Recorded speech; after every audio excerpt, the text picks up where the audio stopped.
ঘূর্ণিঝড় রিমালের প্রভাবে পটুয়াখালীর কুয়াকাটায় সব আবাসিক হোটেল মোটেলকে আশ্রয়কেন্দ্র ঘোষণা করা হয়েছে। পর্যটক ও স্থানীয় ঝুঁকিপূর্ণ সাধারণ মানুষের জন্য এসব খুলে দেওয়া হয়েছে।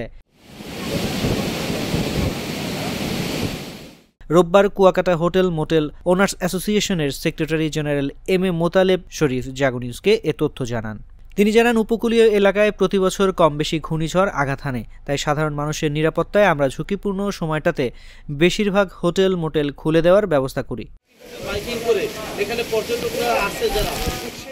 এদিকে উত্তর পশ্চিম বঙ্গোপসাগর ও তৎসংলগ্ন এলাকায় অবস্থানরত ঘূর্ণিঝড় রিমাল উত্তর দিকে অগ্রসর এবং ঘনীভূত হয়ে একই এলাকায় প্রবল ঘূর্ণিঝড়ে পরিণত হয়েছে, যার ফলে পায়রা ও মোংলা সমুদ্রবন্দরকে 10 নম্বর মহাবিপদ সংকেত দেখাতে বলা হয়েছে।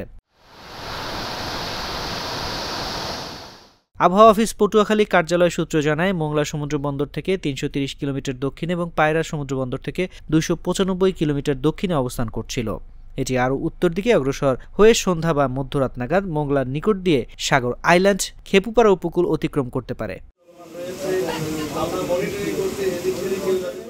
বাংলাদেশের উপকূলীয় এলাকায় প্রবল ঘূর্ণিঝড়ের অগ্রভাগের প্রভাবে দমকা হাওয়া সহ বৃষ্টি শুরু হয়েছে। প্রবল ঘূর্ণিঝড় কেন্দ্রের 64 কিলোমিটারের মধ্যে বাতাসের একটানা সর্বোচ্চ গতিবেগ ঘন্টায় 90 কিলোমিটার, যা দমকা অথবা ঝোড়ো হাওয়ার আকারে 120 কিলোমিটার পর্যন্ত বৃদ্ধি পাচ্ছে।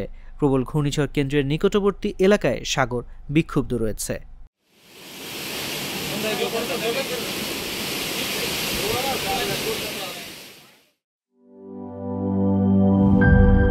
She is brave.